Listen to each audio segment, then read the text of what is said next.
Hello fam! So nakalabas na tayo ulit and ready na tayong mag-dinner. So kanina nagmadali akong bumalik ng hotel dahil tinawag ako ni Inang Kalikasan. Pagbaba ko ng trend, dali-dali talaga akong pumunta ng hotel. And yeah, after nun, nag-charge ako ng mga devices, camera, cellphone. Tapos nagpahinga saglit and ngayon nakalabas na tayo ulit and nandito tayo fam sa Ningxia Night Market. So kung nasa Taipei Main Station kayo or malapit lang sa Ximending and naghahanap kayo ng night market na pwedeng puntahan, na pwede ring lakarin mula sa Ximending and Taipei Main Station, pwede kayong pumunta dito sa Ningxia Night Market kasi walking distance lang siya fam mula sa Taipei Main Station. So I decided na pumunta dito tonight dahil dito tayo magdi-dinner. And dilibutin na rin natin siya fam. Maglalakad-lakad na rin tayo dito kasi hindi pa natin to nalakad before, di ba? And ang lapit-lapit lang niya sa Taipei Main Station. If I'm not mistaken, out of all the night markets dito sa Taipei, itong Ningxia Night Market ang pinakamalapit sa Taipei Main Station. Hindi mo na kailangan sumakay ng tren. Hindi kagaya pag Rauha or Shilin Night Market, magte-tren ka pa, di ba? Pero itong Ningxia, malapit lang siya.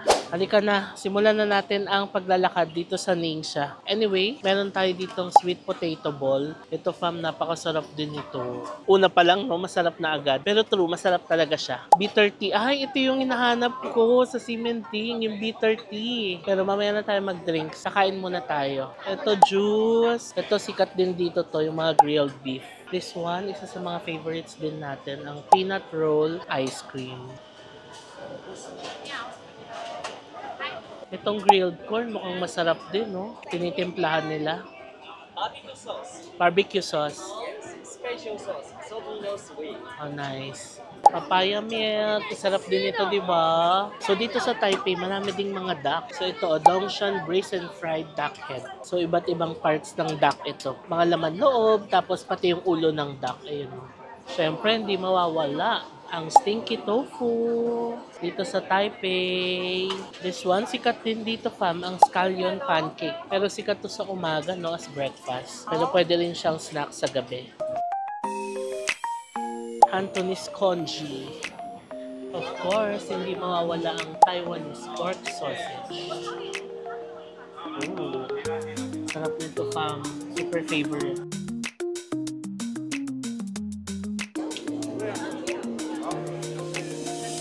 Steamed pork dumpling.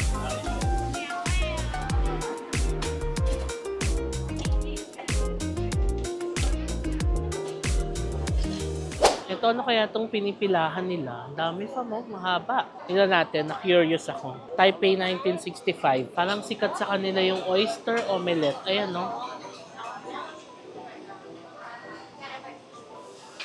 And alam nyo, tinignan ko maigi to fam. 1-star Michelin sila for 5 consecutive years. From 2018 to 2022, they got 1 star. So, mukhang masarap talaga ito.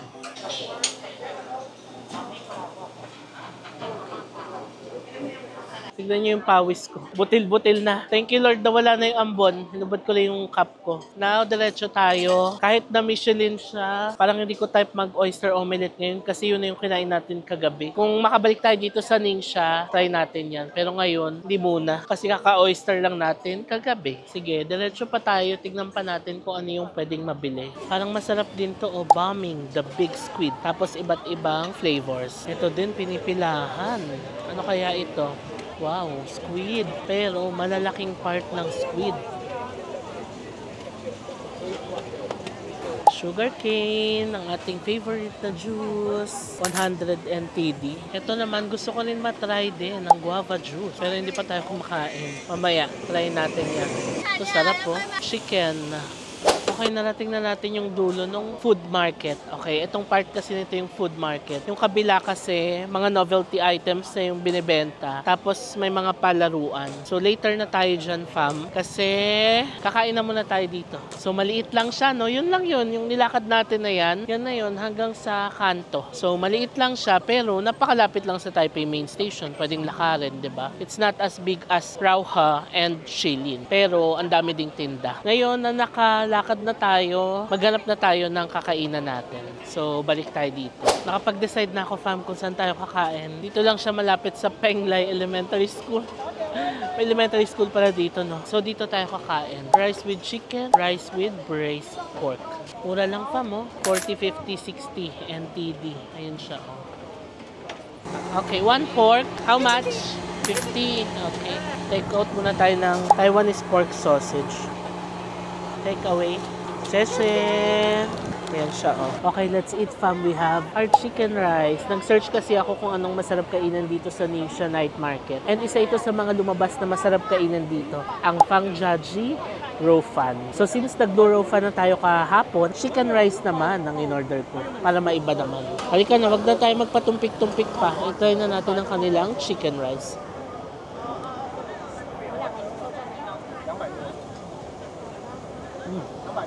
Wow! Alam mo, napakasimple niyang tignan, fam. Tignan nyo. Ayan lang siya. Pero alam mo yun, yung unang subo ko pa lang, comfort food ang atake. Ganon. Na parang familiar yung lasa niya sa atin. Kaya masarap. Yung chicken is malambot na parang nagme-melt na rin in your mouth. Also, tignan nyo, mukhang dry yung chicken, di ba? Pero hindi, it's juicy, medyo salty, na may pagka-sweet, pero balancing lang. Tapos yung rice pa, malambot din, ha? Tsaka may flavor din yung rice. Parang nilagyan siya ng chicken sauce or chicken oil. Sarap. And ang maganda pa dito, fam, budget friendly. $50 Taiwan lang ito, di ba? Busog ka na. Actually, bumili pala ako ng Taiwan sausage, pang partner dito. Okay, now tikman naman natin ang ating Taiwanese pork sausage.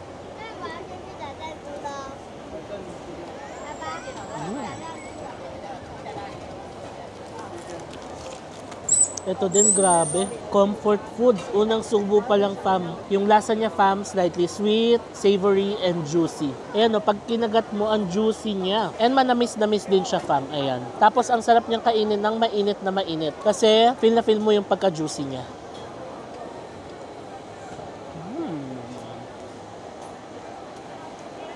Tapos partneran natin ng chicken rice.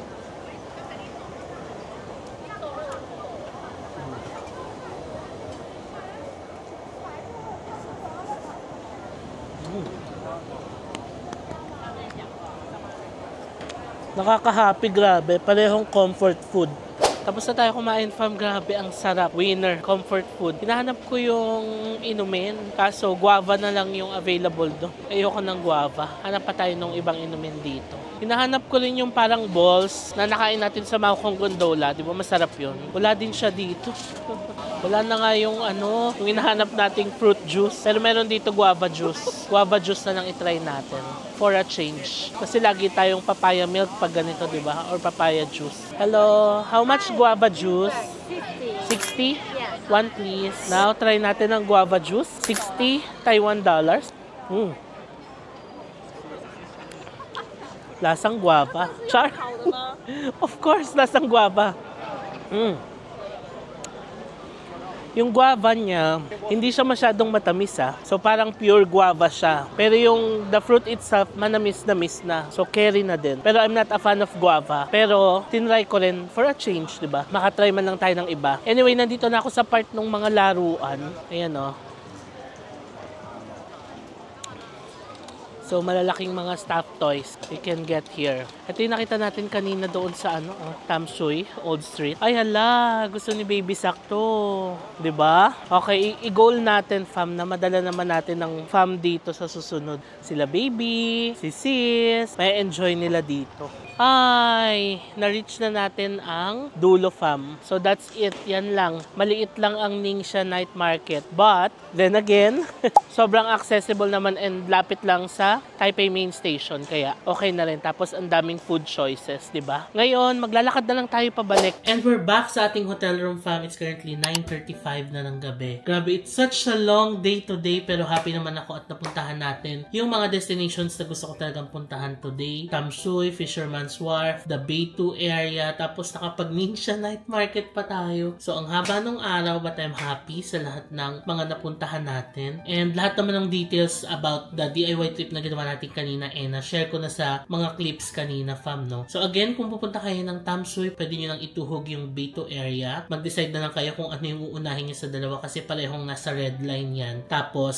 napakadali lang puntahan kasi Taipei, napakaganda rin ng transport system dito. Ang bilis mo lang makakarating din from one place to another. Kahit na malayo siya, di ba? Mabilis mo lang siyang mapupuntahan. Tapos again, yung Ningxia Night Market. Kung gusto nyong mag-night market and ayaw nyong lumayo ng Taipei Main Station or Ximending, pwede kayong pumunta sa Ningxia Night Market. About 20 minutes lang yung walk mula dito. So yeah, that's it fam for this vlog. Sana nag-enjoy kayo sa vlog na ito. Sobrang chill ng mga itinerary na ginawa natin kanina. And I'm happy na napuntahan natin yung mga spots na yan, no? So, i-end ko muna itong vlog. Ako'y magpe-freshen up tapos magpapahinga na in a bit. So, before ko i-end itong vlog, please follow me sa aking mga social media accounts. JM Banquisio sa Facebook at JM Banquisio sa Instagram and at JM Banquisio _ sa TikTok. Also, fam, kung nagpaplano na kayo ng mga trips ninyo abroad or sa Philippines, pwede kayo mag-book ng mga hotels and activities ninyo sa Klook. And you can search my name, JM Banquisio, sa Klook app. Tapos, lalabas na dyan yung JM Banquisio Creator Shop. Click nyo lang yan, fam, kasi nilagay ko na lahat dyan ng mga recommended hotels and activities ko. Tapos, may mga hidden promo codes pa kayong pwedeng magamit dyan. Most especially sa mga theme parks na hindi kasama sa mga discounts noon. Basta access nyo lang yan para makakuha pa kayo ng mga extra discounts dyan. But you can also still use my codes na i-display ko sa screen para makakuha kayo ng extra discounts. Sayang yan, pang convene nyo na rin yan. Kung nagustuhan nyo itong vlog na to, please pakilike nyo naman sa baba. And fam, please do subscribe sa aking channel. Baka matagal na kayong nanonood ng vlogs pero nakakalimutan nyo lang mag-subscribe. Ayan, click nyo na yung